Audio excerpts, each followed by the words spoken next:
Hi guys, I have recently hit 100 subscribers. I know that that's not any like massive amount, but I just wanted to jump on and talk about it because I think like when I was starting my YouTube channel, first of all, I wasn't really looking around to see how to get to how many subscribers or anything like that. I think it definitely is worth talking about because I know there's lots of people that have got so much to share and want to get their stuff out there, but it can feel like really daunting when you think, oh, you know, 1,000 subscribers, 10,000, 100,000, whatever.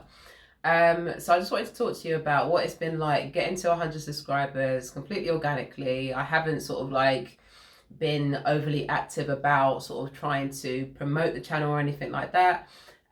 This has kind of just happened. I started in April, and yeah, so 6 months it's taken me to get to 112 as it is today. So I just want to talk about how it started. Maybe this is going to give you a little bit more insight about me and, you know, why I do what I do at XYZ. So first of all, how did it start? So basically in April, we were in the lockdown, and starting a YouTube channel was always something that I wanted to do, but I didn't really have the time to really dedicate to it. I'm definitely somebody that suffers with perfection paralysis. And so it was like, oh no, you know, until I've got the kit and until I've got the content and the ideas, that I'm not going to start. And obviously in the lockdown, I had plenty of time. First of all, I started off talking about fitness because that is a massive part of my lifestyle, something I'm very, very passionate about. Potentially that's something I'll talk about later on again. But for now, I just kind of want to streamline it into more like of a whatever that is. So yeah, that's how it started, as a bit of a project, something to do to keep me entertained during the first lockdown. And then halfway through the lockdown, I decided that I was going to stop working at the clinic that I was working at the time. And so I wanted to build a bit of a library of information that I could refer my new clients to, as a bit of a business card, really. Give them a bit of introduction as to who I am, give them actually what they're looking for, and hopefully they can just find me that way. So that's how it started. Now, the reason that skincare is so important to me is because I've suffered with quite severe skin conditions myself. I'm a beautician by trade, obviously, so I've done all the beauty stuff. I've done like the nails, the lashes, but skincare is something that is very sort of like personal to me, so it's something that I can talk about for days. So I thought, okay, so this is obviously my subject. So that's why I do what I do. And that gives you a bit of like insight as to why I started with fitness and potentially what's going to be coming as I go forward as well. So enough about that. So when I first started, I was sort of getting maybe 5 subscribers per month. So every time I put out a video, I'd get like 1 or 2.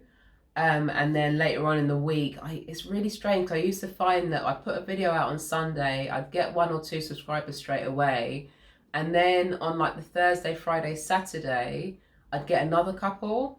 And I don't know whether that's just because, you know, people like got more time. Well, no, because it was lockdown. But anyway, people were looking at YouTube a bit more over the weekend.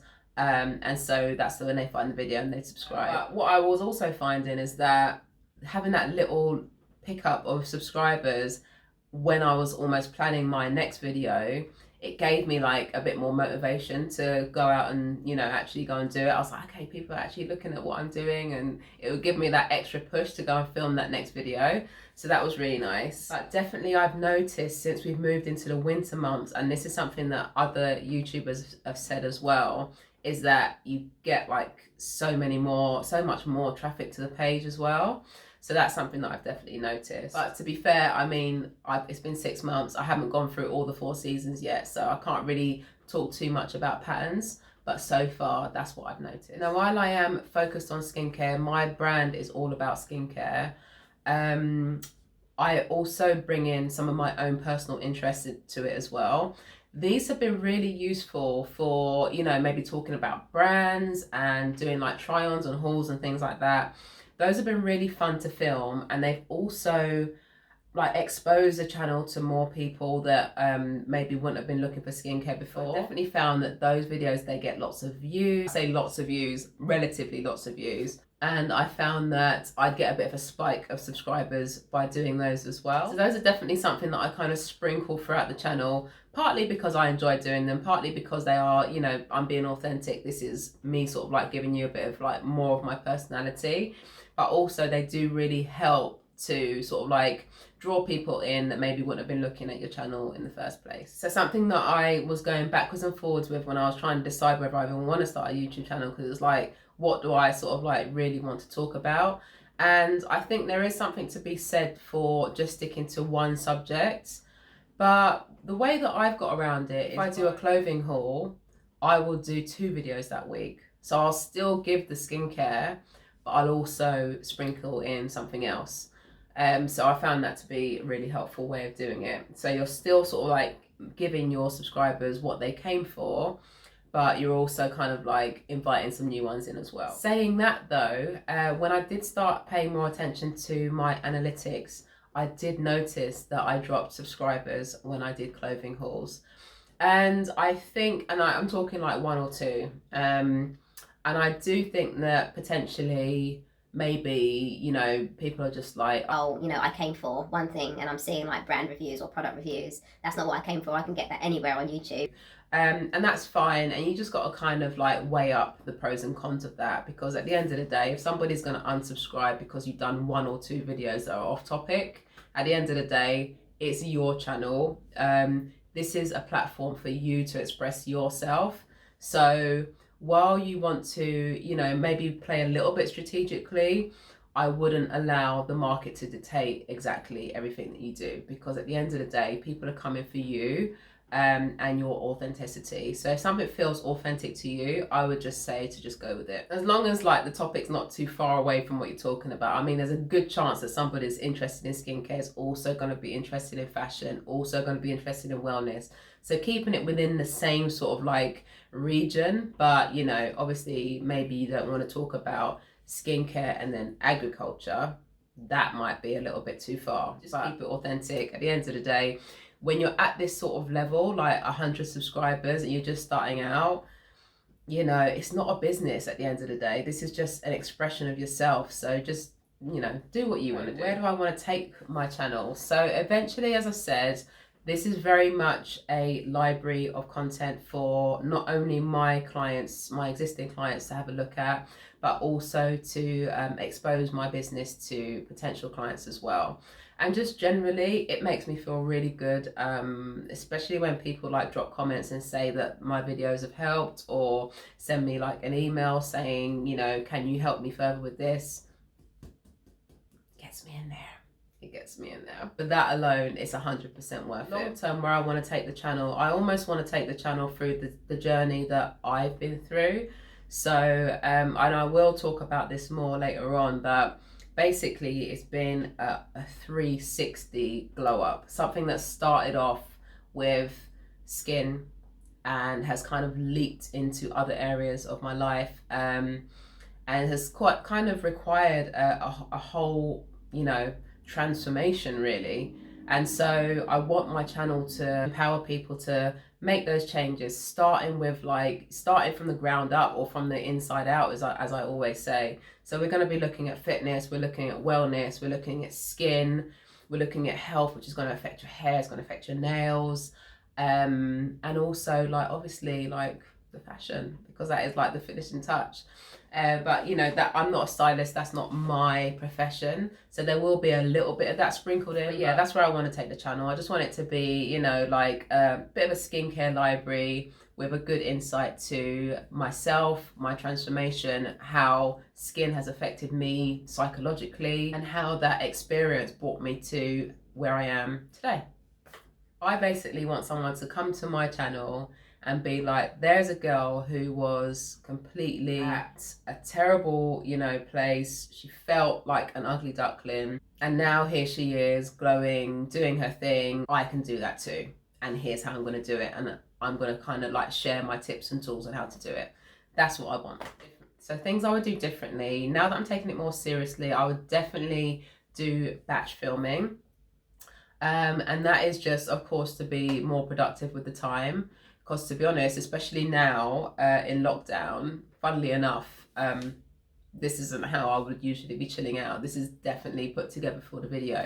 So what's the point in sort of like getting yourself all ready, doing the makeup, doing the hair, setting up the room, to just do one video that's only going to carry you through for 1 week? So, or you know, however many times a week that you want to put out a video. So from now on, what I'd rather do is spend like a day planning content, and then spend another day actually shooting the videos. And then that kind of frees me up a little bit and takes the pressure off. Because I'll be honest, you know, even at 25 videos in, there have been times when I've been like, can I be bothered to film the video? You know, whereas if you've got like some videos already backed up, then you don't have that issue. For me anyway, it's a bit like going to the gym. Sometimes the hardest bit is actually getting up and getting there. It's similar to actually filming a video. Sometimes I'm like, oh my God, it's going to be like a whole 2-hour process to get like this 20-minute video. But actually once I start doing it, you can't shut me up. So the next thing I want to do differently is pay more attention to my analytics. Literally, yesterday was the first time that I sat down and really got the tools that I needed to be a little bit more strategic. And it's not just about being strategic, but it's about sort of like, at this point, I want my content to reach as many people as possible. And in order to do that, you're going to have a strategy. And so now that I've accepted that fact and I'm actually taking it more seriously, I've got myself a tool, it's vidIQ, that's going to help me to optimize my videos and reach more people, which is ultimately what my goal is at this point. So now that I've done that, I expect to see better insight as to what people actually want to see as well. And that's just going to help me know, you know, how I can help and what I can actually bring, and to make sure that it's actually meeting the needs of what people are actually looking for. So next thing I'm going to talk about is technology. So far, I do all my videos on my phone.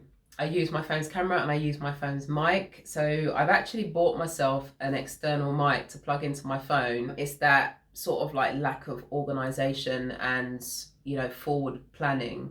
I've not actually sat down and played with the microphone beforehand. The time that I think to use the microphone is when I'm about to film a video. I'm like, you know what, I don't want to play with it now and, you know, mess up the whole video. But I'll do that this week, and guess what, it doesn't happen. So the first thing I want to do is actually look at playing with the mic. So hopefully that's going to improve the sound quality and make me not sound quite as nasal, because I don't actually sound that nasal in real life. At least not in my head. So hopefully the mic is going to bring like a richer sound. And of course, eventually I want to upgrade my camera as well. I'll be looking at either an Olympus or a Canon when it comes to actually upgrading my camera. And also I'll be looking at one that can give me that 4K. Eventually, most of the videos on YouTube are going to be 4K. I want to make my videos look like they're as professional. Even with my like 100 subscribers, I want my videos to look like somebody that's got 100,000. So I want to bring that quality from the get-go, basically. So in order to do that, I'm going to need a really good camera. But absolutely, if you're just starting out, then as you can see, the camera on my phone is absolutely fine. I've got a Samsung S10 that has done me absolutely fine so far. But yeah, to take things to the next level, I want to get like a proper camera. Technology has let me down sometimes. It's made it impossible to get a video out on time. Just because my laptop, it can't cope with the amount of, you know, data that's coming through with the size of the files of the videos and the actual editing as well. Thumbnails, all those files, they're actually quite big, so you need quite a powerful laptop. So a game changer for me was getting an external hard drive. Before I got that, every time I did a video, I'd have to delete it. So my first videos, I don't have those anywhere saved for myself. They're only available on YouTube. But now that I've got my external hard drive, which I'll link below, I just got it from Amazon. It's just lifted the burden from my laptop. And so my laptop works quicker, goes faster, better able to handle what I'm doing. And I've also got all my, the raw clips, the edited clips, and the final videos all saved down on my external hard drive. I don't know why I'd need those, but I like to hang on to stuff like that. You should see my email inbox. The first couple of videos that I didn't have any lights, but I got my lights really quickly because I knew that it was going to make a major difference. They were inexpensive. I've just got softbox lighting. But playing with the light has actually been, I love it. This is just such a creative outlet. You can create so many different effects with 2 lights. And even like this lamp that I've got in the background, you'd be surprised how much difference that makes to the overall appearance of the video. If you want something that's kind of quite inexpensive, that's going to really elevate the quality of your video, I would definitely invest in some lights. The ones that I've got, I think they cost about £50 and they are fantastic. Again, I'll link them all below. Before I got them, even though I only did a couple of videos and it was in the summer, I was very much restricted to doing my videos during the day. Whereas now it's getting dark. It's about 4 o'clock at the moment and it is really dark outside. So even with the lights on, I do prefer to film during the day. So that is something to bear in mind. If you are filming in the winter, just to make sure that you kind of like start your filming at like 2 o'clock basically, because yeah, I started filming today at 3. By 3:30, I was like, okay, I'm relying completely on my artificial light at the moment. So far, that's all I've got to share on technology. And the last thing I want to talk about is the goal. So my goal now, my first goal was to hit 100 subscribers. I wanted to hit it by my birthday, which is in June.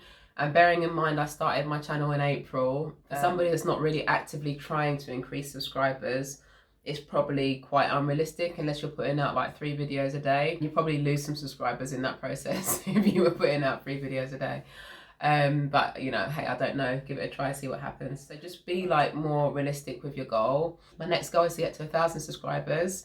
And to be honest, I don't anticipate that it's going to take 10 times as long as 100 has taken me, just because of the momentum that I've seen so far. It takes a little while to gain traction. I don't think it's going to take me 60 months to get to 1,000, and at least I hope not. My goal is to get to 1,000 subscribers in 2021. The way that I think I'll do that is by making sure that my videos are going out every single week. Now that I'm running my business for myself and I'm not tied into working for somebody else, I have got much more control over my schedule, and so 2 videos a week, especially with the batch filming, is not going to be difficult to do. So I think that's really going to help as well. And now that I've got my analytics, the vidIQ, I think that's really going to help me to make sure that my content is relevant. So I think that if I've managed to do 100 organically without much effort in 6 months, I reckon that 1,000 is quite doable within another 6 months. There, I said it. And to finish up with, YouTube for me is a really lovely creative outlet. I absolutely love doing the videos. It's one of those things that, you know, if somebody says to you, if there was one thing that you could do for free, what would it be? Yeah, like I can sit and talk in front of a camera and get myself glammed up. I would do that for free. So that really helps, because, you know, it's definitely going to be a slow burn.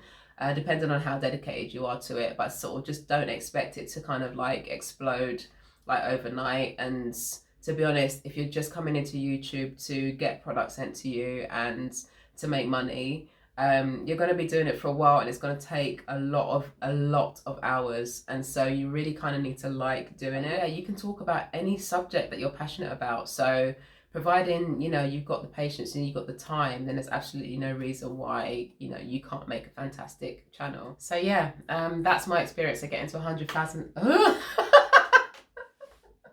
That's my experience of getting to 100 subscribers. And yes, so watch this space. Let's see if we can get to 1,000 by 2021. And thank you so much for watching. I hope this helped. I'm not going to be doing many videos like this because, you know, that isn't my forte. But I'll probably do another one when I get to 1,000. But I hope that somebody who potentially is in the same sort of like industry as me, isn't sure whether they want to get started, and just wants to know exactly what it's like in that first, like getting those first few subscribers. This is what it's like, or this is what it's been like for me anyway. So hope that helped. If you like that sort of thing, then probably don't subscribe to this channel. But if you do like beauty and wellness and fashion and lifestyle, then I would stick around and subscribe. Best of luck. Drop me a comment. Let me know if any of this resonated. And until next time, I'll see you next time.